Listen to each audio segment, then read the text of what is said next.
It's not transphobic to say that you can't change your sex. Sex is down to a chromosomal level, and that's not something that can be changed, and that matters in sports. Your biology, sports is the one area where your sexual chromosomes matter.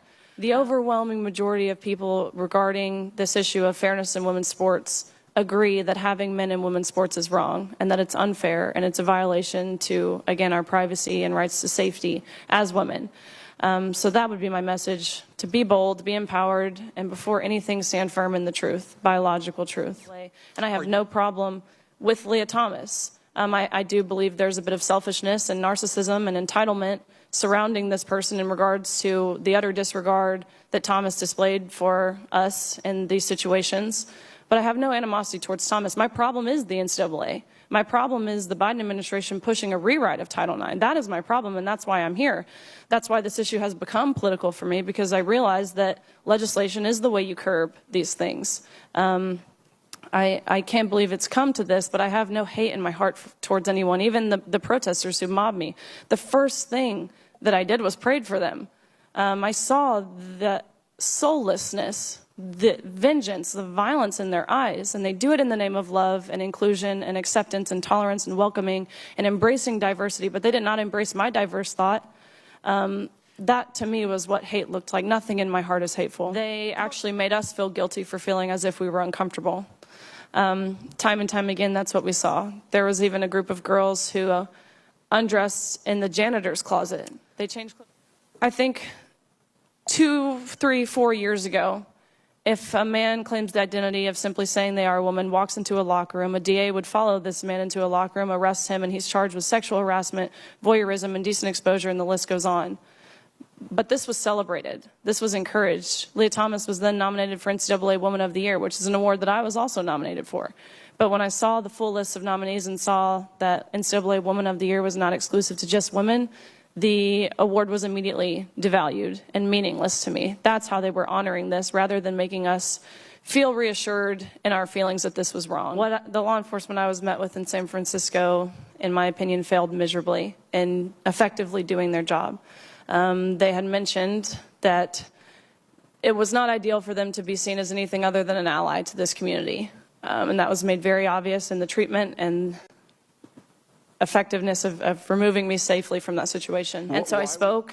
After my speech, there was, of course, a lot of protesters in the room, which I'm totally fine with people protesting. It's their right to protest. But what I'm not fine with is when it does turn violent in the way that it did. Because protesters afterwards, they rushed into the room, they turned off the lights, they rushed to the front. Myself and others were assaulted, and that's ultimately when I was held for hostage for 3.5 hours. Again, we only became aware we would be undressing next to a man was when we had to see a man undressing while we were simultaneously undressing. And so I immediately left the locker room, and I went up to one of the officials on the pool deck, and I said, what are the guidelines to allow a man into our locker room? I know the guidelines for the competition, but what are the guidelines for the locker room? And he so nonchalantly said back, oh, we actually got around this by making locker rooms unisex. And so I'm thinking to myself in these brief moments, first and foremost, you just admitted this is a male by acknowledging how you had to change your rules to make the locker rooms unisex. You acknowledge that we do not share the same sex, first and foremost. Secondly, unisex? Any man could have walked into our locker room, any coach, any official, any man who wanted to would have had full reins to, and bare minimum we weren't forewarned about it. And that's the traumatizing part. Of course, the experience in and of the locker room itself is traumatizing, but I think for me, it was so easy for them to dismiss our rights to privacy. Senator Durbin, in your opening statement, you had mentioned this rhetoric. It's, you had mentioned that, what message does it send to trans individuals? And my combat to that is, what message does this send to women, to young girls who are denied of these opportunities? So easily their rights to privacy and safety thrown out of the window to protect a small population, protect one group as long as they're happy. What about us? That is the overall general consensus of how we all felt in that locker room. And if we do speak up, you're immediately labeled as some name. They will call you everything under the sun, whether it's transphobic, homophobic, racists, white supremacists, domestic terrorists. They will throw them all at you in hopes to deter you, in hopes to silence you. Leah Thomas's teammates, they were forced every single week to go to mandatory LGBTQ education meetings to learn about how just by being cisgender, they were oppressing Leah Thomas. They were told that they are not allowed to take a stance because their school has already taken their stance for them.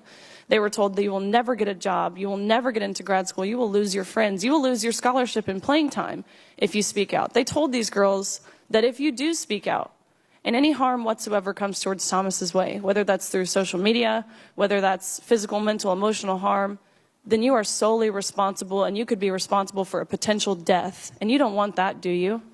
Of course not. Who would ever want to be responsible in a potential death? But that is the emotional blackmail that is plaguing this country, especially in universities. The original and the meaning of what it means to be a feminist is to uphold, respect, honor, embrace, and celebrate women on our own physical ceilings, our own uniqueness. That term has not changed. And what this really is a male mansplaining what it is to be a feminist, which I honestly think is pretty ironic, and it's something we've seen before. I proudly finished my career as a 12-time NCAA All-American, a 5-time SEC champion, the SEC record holder in the 200 butterfly, making me one of the fastest Americans of all time, a 2-time Olympic trial qualifier, SEC Scholar Athlete of the Year, and SEC Community Service Leader of the Year. But all of that to say that it's a lifelong journey competing at that level, and it's impossible to put into words the amount of sacrifice and dedication that it takes. On March 17th of 2022, my teammates and I, as well as female swimmers from universities around the country, were forced to compete against biological male Leah Thomas. Thomas was allowed to compete in the women's division after competing as a member of the University of Pennsylvania's men's swim team for 3 years as Will Thomas.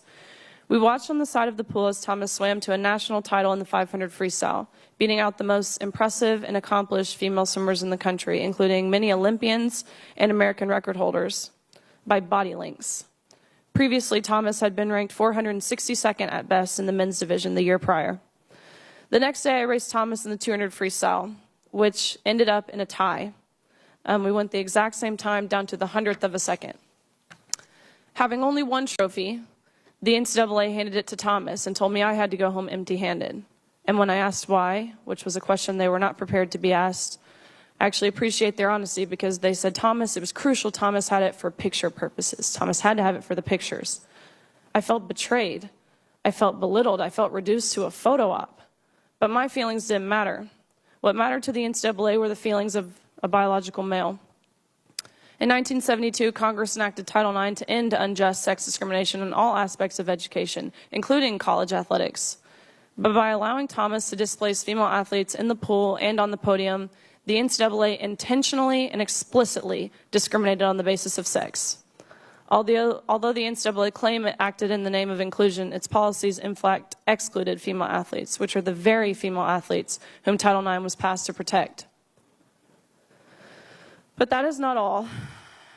In addition to being forced to give up our awards and our titles and our opportunities, the NCAA forced me and my female swimmers to share a locker room with Thomas, a 6'4", 22-year-old male equipped with and exposing male genitalia. Let me be clear about this. We were not forewarned we would be sharing a locker room. No one asked for our consent, and we did not give our consent.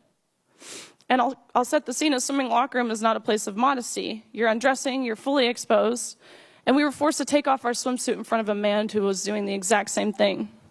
If nothing else, I truly hope how you can see this as a violation of our right to privacy and how some of us have felt uncomfortable, embarrassed, and even traumatized by this experience. I know that I don't speak for every single person who competed against Leah Thomas, but I know I speak for many because I saw the tears. I saw the tears from the 9th and 17th place finishers who missed out on being named an All-American by 1 place. And I can attest to the extreme discomfort in the locker room when you, from these 18 to 22-year-old girls, when you turn around and there's male eyes watching in that same room.